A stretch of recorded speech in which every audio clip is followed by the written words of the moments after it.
Listen, I had to forgive myself. I had to choose differently, and I had to reinvent who I thought I was. These are some lessons I learned this year that have completely reshaped who I am becoming. And honestly, I think they might shift something for you too. Hello everyone, my name is Palmyra and I make lifestyle, faith, and fashion videos here on YouTube. If this is your first time, welcome. And if you're returning, welcome back to the channel.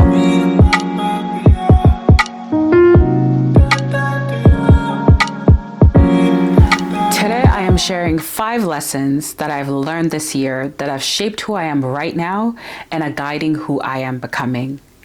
So I hope you enjoy this video, and if you're not already subscribed to the channel, please go ahead and subscribe so you do not miss more content like this. Lesson number 1, you can be going fast and going nowhere.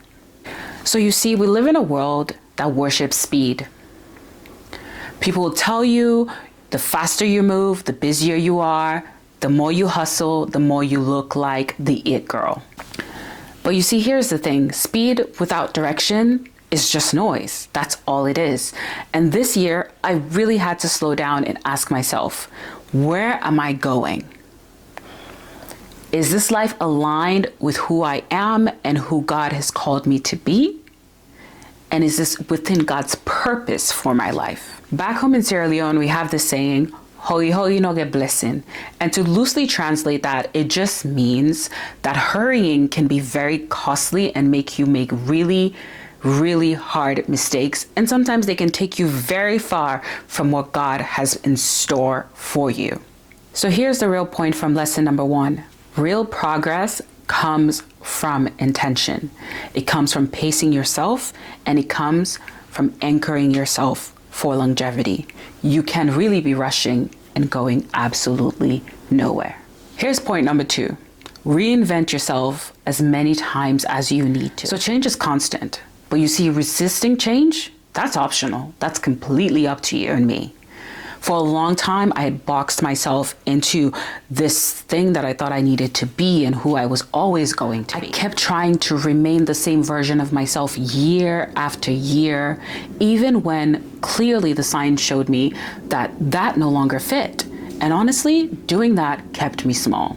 The year I was turning 30 really was monumental and life-changing for me. I was forced to slow down, to really take stock, to take inventory of my life and really look at what my relationships were like, what decisions I was making around my health, my spiritual health, my physical health, my emotional well-being. And one thing I realized from that was that if I wanted to evolve, I was gonna have to embrace change and let myself really and truly grow. That meant learning new routines.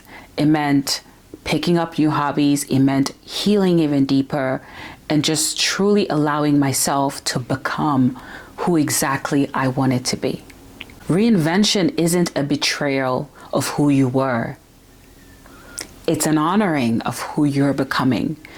And it is so vital that we embrace change, that we continue to allow ourselves to reinvent who we are and to be exactly who we want to be.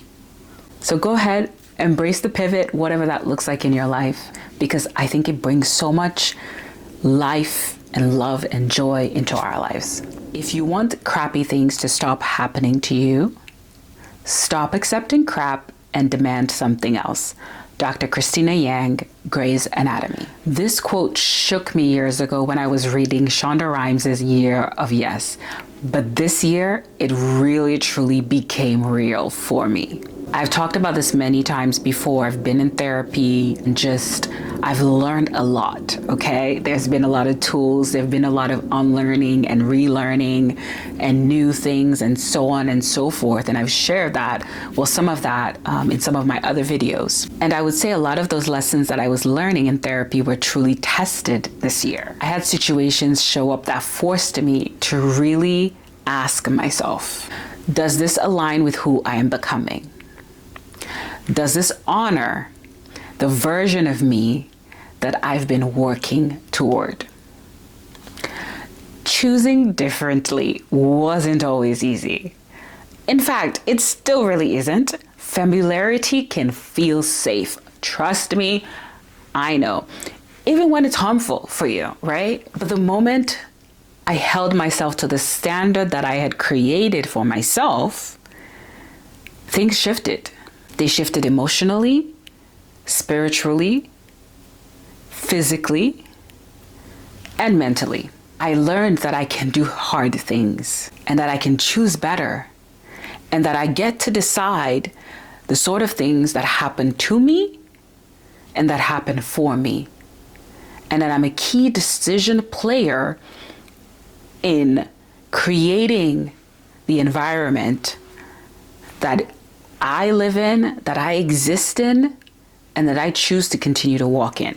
And I truly learned that I can demand better, even from myself. So yes, if you feel like crap is happening to you, sweetie, we have to stop accepting crap. Demand better, demand different, and you will get different. So this next one really is a very personal one for me. And here it is. Sometimes the person you need to forgive the most is yourself. My therapist gave me an exercise to do, and the theme around it was basically I had to write a letter to my younger self expressing forgiveness for anything that I may have held against myself. And I remember getting the assignment and thinking, oh yes, absolutely, this is simple, this is straightforward. It took me 3 months. It took me 3 months to write that letter. At first, I didn't even know where to start because I was like, what am I going to talk about? What exactly am I even going to say? Like, first of all, I hadn't even processed the fact that I may have been holding on forgiveness towards myself. And that in itself was really eye-opening. And when I finally went back and, reflected and looked and had a conversation with the older versions of myself, the younger versions of myself, I should say, I began to see the places where I held grudges and I had unforgiveness about decisions that I may or may not have made in the past. So after 3 months of staring at blank pages, I finally had the words to put down to paper. And it felt like a complete release of so much weight, emotional weight, spiritual weight. And it was truly liberating. So I'm going to actually share a few lines from that letter with you guys. So I'm going to look down for a second so I can read that to you guys, okay? I'm sorry I made you stop living, stop laughing, and stop being yourself. I'm sorry I took away your voice and your softness. I'm sorry I made you a shadow of who you truly are. Those are some of the words I wrote to myself in those letters. Sometimes really the path to wholeness requires forgiveness, self-forgiveness. And not only for the past, but for the present and even for the future. It's forgiveness over and over and over again. If you take nothing else from this video, I want you to take this. Forgive yourself repeatedly. And here's lesson number 5. A reverse bucket list will save you from feeling like you've done absolutely nothing. This year I came across this idea of a reverse bucket list because I had never heard of it before. And here's the idea. The idea is that instead of writing down a long list of everything you've ever wanted to do or everything you want to do in the future, you're going to write down everything you've already done. I know it sounds simple. You're like, Palmyra, like, come on, what is it? But truly, it changed me. It completely changed me. And I had to be so grateful, so thankful when I did that. You see, the thing is, a regular bucket list is endless because we're constantly changing. We constantly have new wants and new desires and new things. But being able to look back and say, you know what?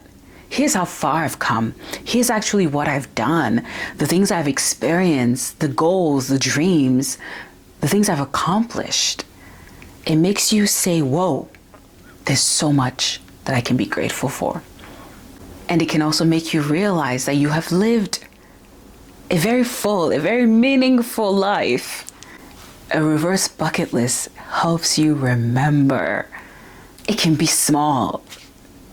It can be big. whatever is on that bucket list. But my point is, it will help you remember. For instance, one of the things I love doing that I haven't been able to do as much recently is to travel. And part of writing down that bucket list, I was like, okay, I'm going to write down all the countries I've been to already in my life. And I was like, okay, I've been to Mozambique, I've been to Senegal, Sierra Leone, Guinea, Liberia, South Africa, France, England. And I was like, wait a minute, Palmyra, hold on. You have been to a lot of countries already. And these are just countries. I'm not even talking about cities, you know? So it just made me think, my life has been rich. It has been full of joy, of laughter, of moments where I had to go, whoa, am I really here? I've had many breathtaking moments of my life. And that's just travel. I'm not even talking about career or goals or personal accomplishments, anything like that. So I encourage you, especially around this time of the year when we're ready to beat ourselves up about all the goals that we made at the beginning of the year that we haven't yet accomplished, I want to encourage you that instead of doing that, that's fine. You can reflect. And I think you can still do it with a lot of empathy for yourself. But rather than doing that, I want you to take the assignment and do a reverse bucket list.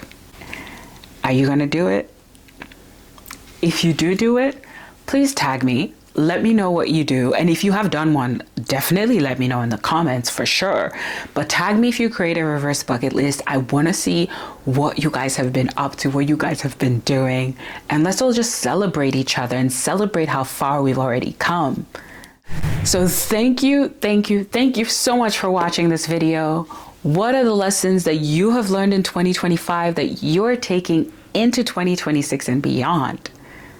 Drop them in the comments for me. I love reading your reflections. And if you enjoyed this video, please remember to like, to comment, to share, and to subscribe. And I will see you guys in my next video.